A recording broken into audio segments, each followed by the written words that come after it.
All right, so welcome to the Steele Podcast episode, whatever. We're going to do a series, and we decided to talk about something that's really not talked about very much, and that's how addiction impacts the family. Because for me as an alcoholic and former alcoholic, former drug addict, I have meetings that I go to every week. I have a group of people that support me. But one of the things that people generally don't talk about is the family members that are in the wake of that addiction and what they deal with. And really, for lack of a better term, the lack of support for people in that situation. Allison has been through her share of addiction, being the victim of that addiction. And so she has a unique perspective, and I have a perspective. And what we want to do is just talk about it and share with you guys how we've dealt with it in our lives, how we deal with it on a daily basis, the things that work and the things that haven't. And a few of the things that we're going to talk about is kind of an introduction, and I'm just going to talk about what I've been through and what Allison's been through growing up and how addiction has affected her. Understanding addiction, what it is, the ripple effect of addiction, and how it affects, different family members, coping mechanisms, treatment and recovery when we start to get better, breaking the cycle, stigma and shame moving forward. And then we'll kind of recap and go back through things and try to tie it all together at the end. So this is going to be the first episode, and we're just going to see where it goes. We haven't really put things down on paper, but both of us, again, have extensive experience in this. And we talk about it a lot. Yeah, it's definitely a hot topic in our household. But I think both of us are learning at the same time how to live together, how to have a family, how to move forward. We don't want to forget the past because we don't ever want to repeat it. But at the same time, you can't live there. Mm-hmm. And I think that's a challenge for anybody that's gone through addiction, recovery, treatment, all that stuff. So why don't you tell the viewers, give them a little background and how addiction's affected you, but your life growing up in addiction, that whole, just kind of give the overview summary of that. Sure. I'm Allison, and I have lived with addiction in some form for the past 43 years, which I just aged myself. But I think it's so important for people to understand that addiction impacts, obviously, the person struggling, but also the entire family on all of the levels. I mean, even finances, routine, your stigma, your norms, it impacts people's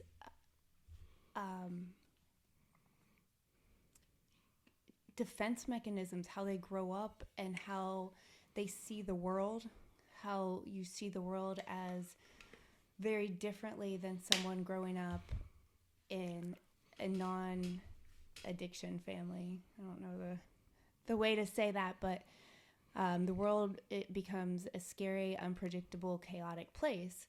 And some of the defense mechanisms that children develop, which, again, we'll touch, I guess, deeper in the series, but it follows you throughout your life, and even in new relationships and new friendships, they can serve what served you well in the beginning doesn't serve you anymore, and how to develop those new pathways to recovery yourself. You're hoping for recovery for the person that you're living with, but you're also, in a sense, ignoring your own recovery. And I think that's what's so important for us to discuss, is that it impacts every single aspect of a family, attachment with children, and everything. Well, I think you hit the nail on the head, and that's that family members of recovering people have to recover too. Yeah. And that's the way you stop that cycle, because we don't want to pass those negative traits and those negative aspects onto our kids. And I think a lot of that stuff happens and you don't even recognize it or realize it. And that's the goal, is to, raise our children in a way where we want them to be aware of it, but we don't want them to, grow up, like you did with somebody with active addiction going on in the house on a daily basis. And I mean, if we're going to talk about it, let's be real about it. We're dealing with it today, on a daily basis, with her dad. It is an ongoing deal. And, I don't think. You said something, though, that, you said the negative impacts. And I don't know if you can even say that. It's just a different perspective. It's not, it's just a different way of looking at the world, which, again, doesn't serve you so well in the long term. I don't know if you can say good or bad or negative or positive. Well, if you're looking at everyone has dynamics in their family that isn't necessarily, that doesn't serve you well. I agree, but I think if from a young age you're looking at the world as a scary, unpredictable place, that's something that we have to dig into and be real about, because that, when I say we don't want to pass that on, that's, we don't want our girls, which I don't think they do at all. They're not scared. We can talk about breaking the cycle. And, and with the girls, when we talk about breaking the cycle, I've been as open as is age appropriate with them about it. And I think that's so important, because when you grow up in a home where all of these chaotic things are happening, the most important value of the family is silence. And when that's your most important value, it's very hard to determine what's real. Yeah, and if reality is something that you think but no one's talking about it. So as a child, is that real? Is that not real? And you grow up not knowing reality. Yeah, I agree. I think, for me, and I can only speak for me, but growing up, I had an uncle that was an alcoholic, and, I was told my whole life, be careful if you drink, because you never know if you have that gene, and you won't know until it's too late, and blah, blah, blah. Why do you listen? Well, to me, looking back, I did listen. I didn't drink my alcoholism didn't develop until a lot later than most people that I meet in the rooms, because I was aware of that, and I didn't drink at all. And then, I had, a couple of occasions in high school where I drank, but that was it. Yeah. I did other things. I did smoke pot and did drugs, because to me, I associated that thing with alcohol.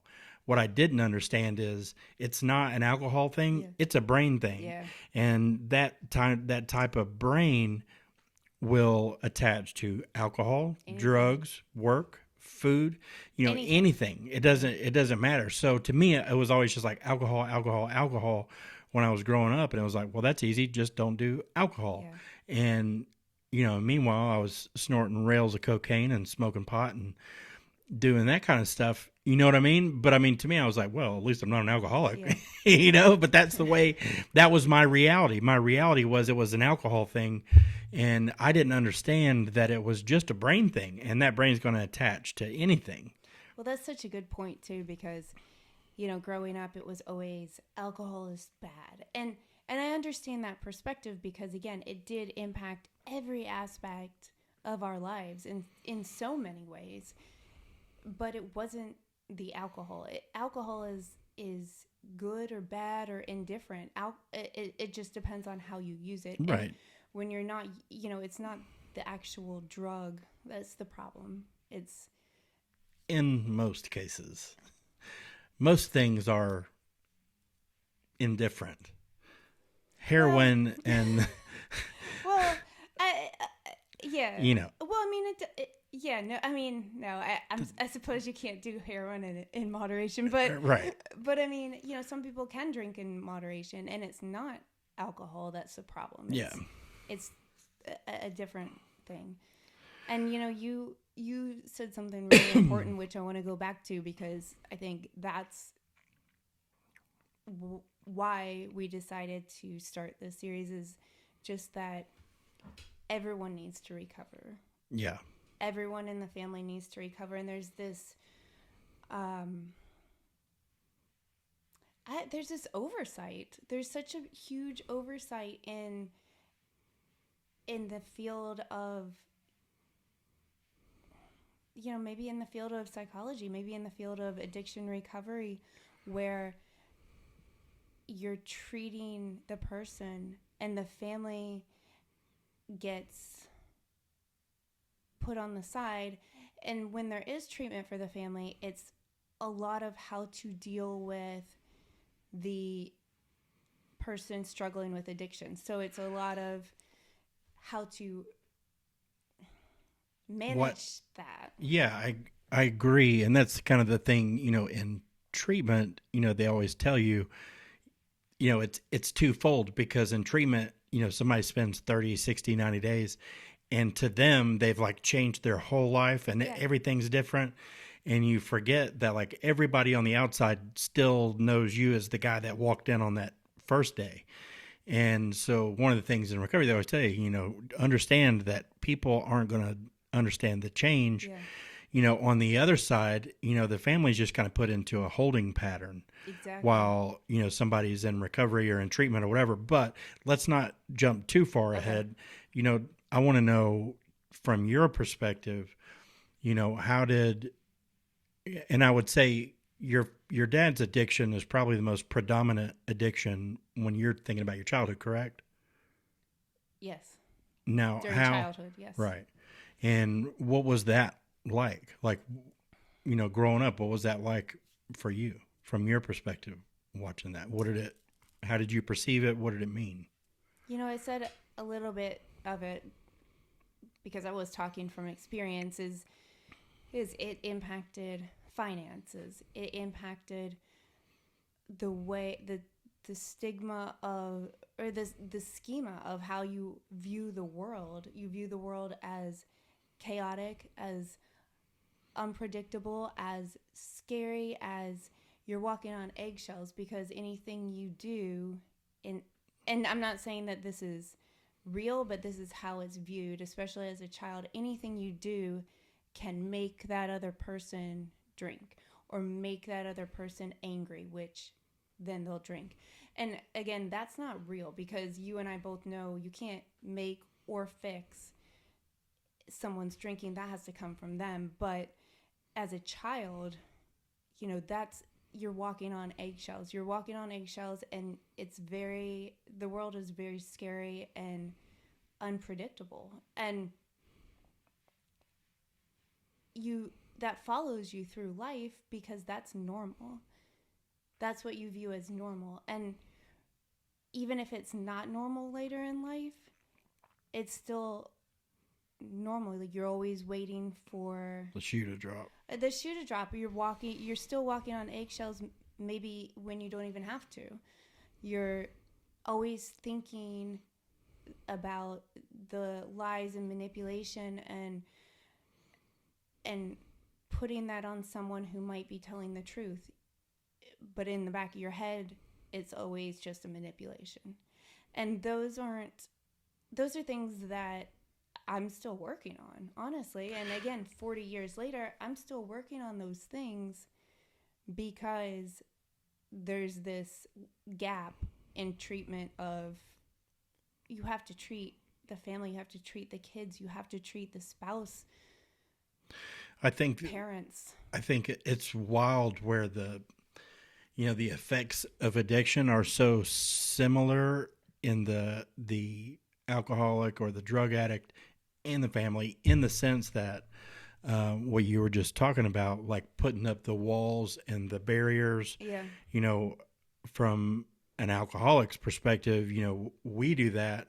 And part of that is, from hurts from the past and things, whatever, the ability to be a victim, which we're pros at, and turn it around to pour us and to protect us. We put those walls up, and It's protection, yeah.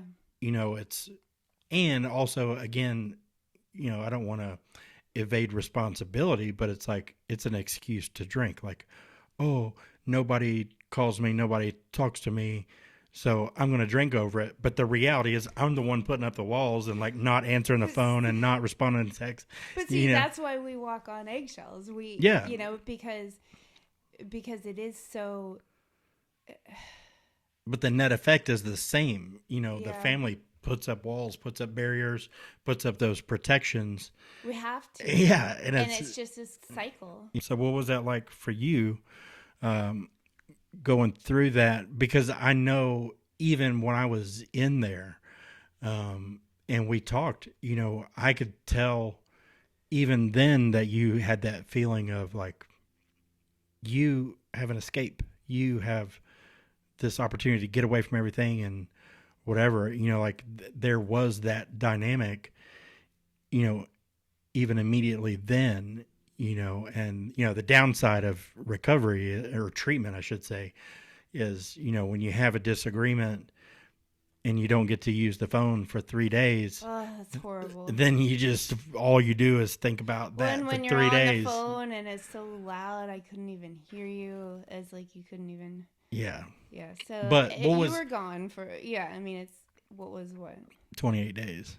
Yeah. And what was it like for you when I checked in and you were, cause I'll never forget the day of sitting outside that, detox with my head in your lap. And I was in such misery and just disappointment and failure. Couldn't believe that I relapsed and blah, blah, blah, all those feelings, but in my mind, in my addict brain, I wasn't thinking about how is this affecting Allison. I was just thinking, make it stop. Make it stop. So mad at me. You don't even remember, but I don't remember any of it. I just remember having my head on your lap and thinking I'm going to crawl out of my skin. And, just all those feelings. I was mad at everybody. But that's, one of the things that I do want to say about that is, one of the worst parts of, alcoholism and addiction is when it comes to family, those are the ones that we hurt the most. Because if you're an alcoholic for long enough or a drug addict for long enough, all the peripheral people disappear because they're not going to put up with it. They're like, I'm out of here. You don't have casual friends anymore when you're in the throes of alcoholism or addiction. The only people that are left are the people that actually really care about you. And it's generally as a spouse, it's your immediate family, and so on. And so in that misery of relapse and active addiction, we tend to lash out at those people because there's nobody else there.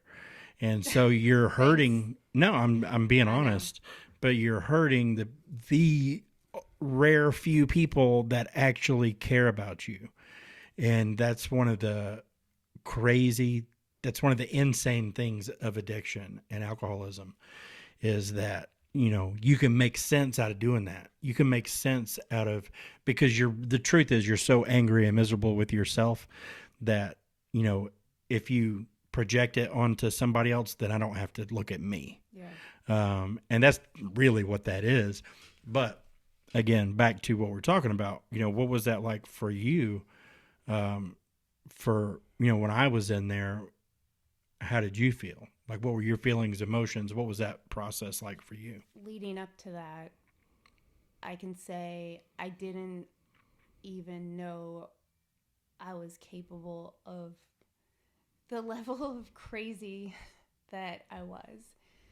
And I did a lot of things that, again, had I been in Al-Anon or in some kind of dealing with it, I don't know that I would have been way more equipped to handle that. And the one that you're talking about with your head on my lap, you know, it was months of me not knowing where you were, calling a million times, getting no answer, calling everywhere, not knowing if you were alive, calling, you know, again, these are all unhealthy things that I did, and I acknowledge that, but it came out of a place of caring. I was so scared that something had happened to you. I was calling hotels, I was calling hospitals, I was calling jails. You know, I was all consumed. My whole life was consumed every day, and you didn't have any idea that this was occurring. So this was, and I don't even know if we've ever talked about it. So I don't know if you knew that this was occurring, but all day, every day, I was consumed with, where are you? Are you okay? And that's not healthy. And but again, it came from a place of, I didn't know if you were dead or alive. And so once I flew to Tennessee and you know, drove you to rehab, you were very angry. You're angry at me. You're angry I took your car keys because you were about to leave. I don't know how you were going to leave, but you were.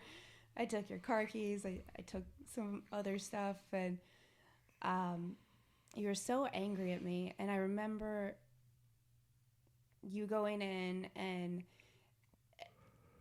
they wouldn't let me go back with you, and just, they let me like wave goodbye through the glass.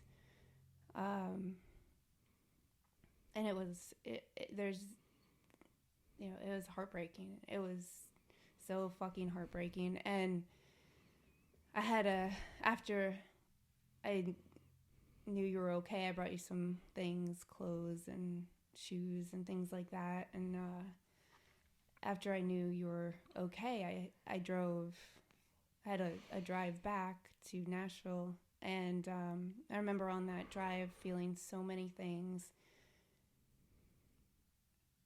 I was relieved that you were safe. I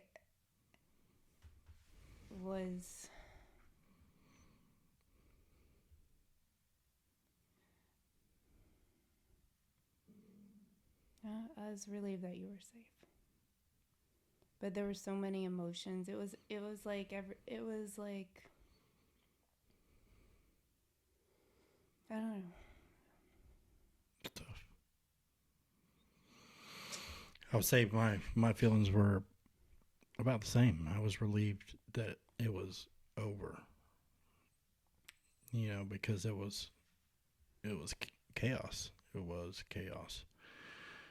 But then, you know, again, it was like me not knowing for months where you were, and trying to find you and all these things. And then you were in rehab for a month, and I still couldn't talk to you or get to you, or, you know, again, I remember like just like, you know, putting my hand up to the glass, like that's it. And there was nothing. And when you got out,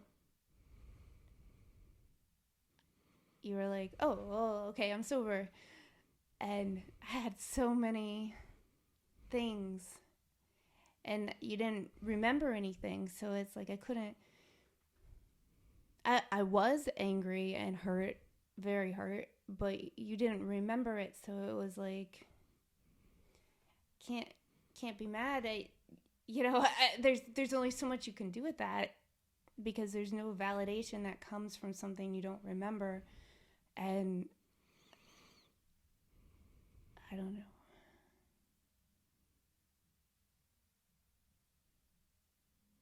I remembered, and I wish I didn't. So I guess there was some jealousy too.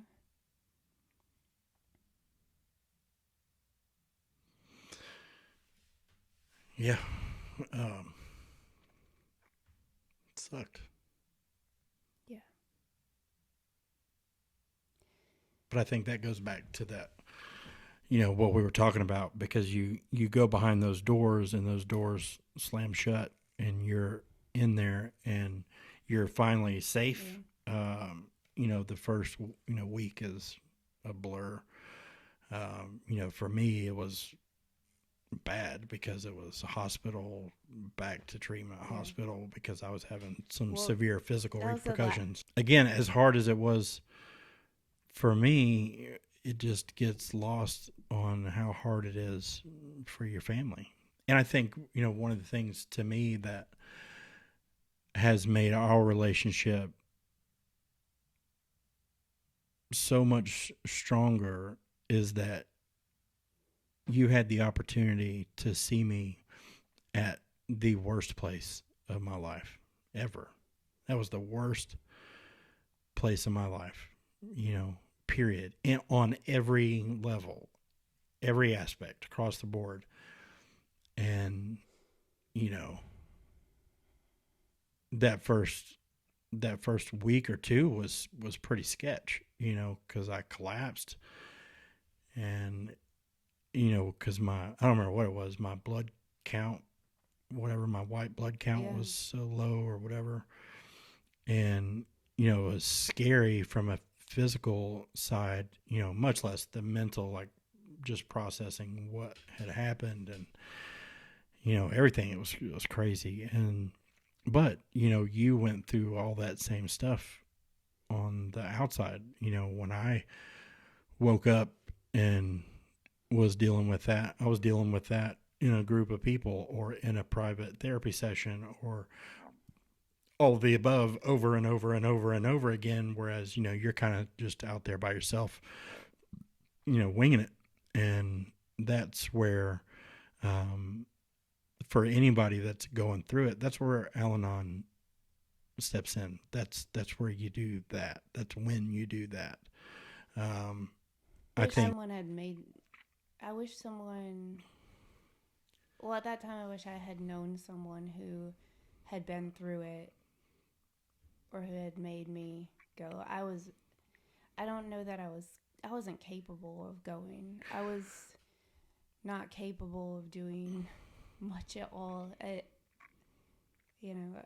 think if you, just like AA, if you force yourself at whatever point to do it, if you stop doing it, but then something happens, it's a lot easier to go back. Now, in AA might be a little bit different because, there's a lot of people that, are embarrassed to go back if they've had a relapse or whatever, because they don't want to get that white chip and admit that they have to start over. And that keeps people out a lot of times. But the reality of the situation is that's just somebody's skewed perception, because I've never seen somebody come back in the rooms that got anything but just hugs, love, adoration. We're so glad you're back. Now, that being said, when it comes to any meeting, I think it's so critically important to point out that when it comes to Al-Anon, AA, NA, all that stuff, the first 10 meetings you go to are going to suck.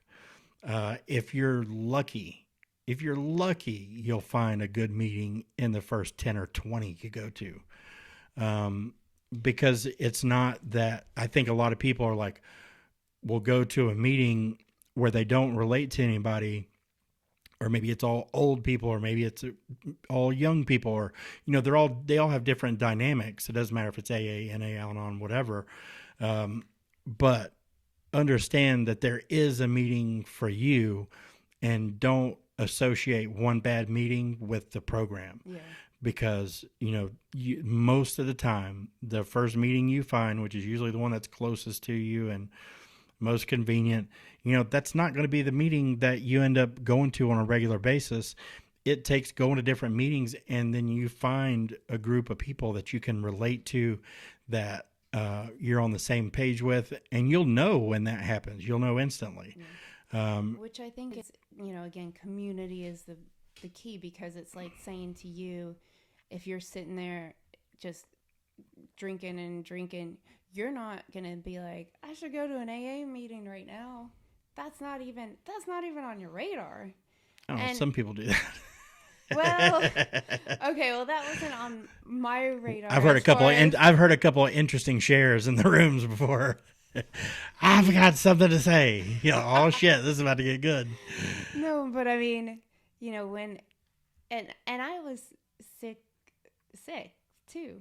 And it's not, I was too sick to go to a meeting. So that's where community comes in. I should have had someone I could call. I should have had a few people I could call. I didn't have anyone that I could call, because you don't want to call friends and just, again, right. air your business. You don't want to call family, because then the family is going to be mad at the person. Right. Whatever you say is going to be held against you or the other person. Absolutely. So there was no one, for me to call. And again, I should have had that community built up prior to that. Right. And that's such a lonely feeling, It's so lonely. It's such a lonely. And I did recovery alone for a long time, and it never worked. Yeah. It never worked. I kept relapsing. For me, when it stuck was when I actually had the community and, a group of people. And I feel so fortunate that I found those guys up here so quickly when I moved, because, and I say quickly, how many meetings did I go to before I came back? And I was like, I found the one. Yeah. It took a while. It took a long time. And found it. Yeah. And a lot of crap meetings that were just like old, dry drunks. We're old. No, I mean, like 70, 80-year-old dry drunks. That there wasn't recovery in those rooms. Yeah. It was just that sobriety that we were talking about previously. But I did finally found, the place where I could relate. And those meetings that I'm calling crappy meetings are the exact meetings that somebody else needs. Yeah. You know what I mean? It just wasn't for my, my personal temperament, my personality, what I was looking for. But that. What's your temperament, Paul? I probably not healthy. Your personal temperament. I needed to find a group of super unhealthy people, and I found them. They're my best friends. You know better than anybody. So I think that's critically important, and we'll get more into all this stuff as we go and kind of try to dissect it. But that's kind of an overview of our experience, and there's so much more. But the goal of this series is to just, for somebody out there who's got a husband or a spouse who's been through it, that number one, understand that Allison knows exactly what that feels like. She's been through it. And on the other side, hopefully that I can provide a perspective that you can understand what the addict or the alcoholic is thinking and what they're doing and what that process of recovery is, and maybe clear up some of the mysteries to what's going on in the rooms and what are they talking about, and are they in there just talking about me? That creates insecurity in relationships, because, people just don't know. And I think that's another important thing that, we'll get in depth on and talk about. But and also, if there's anything that, anyone wants us to cover or any questions, please reach out to us,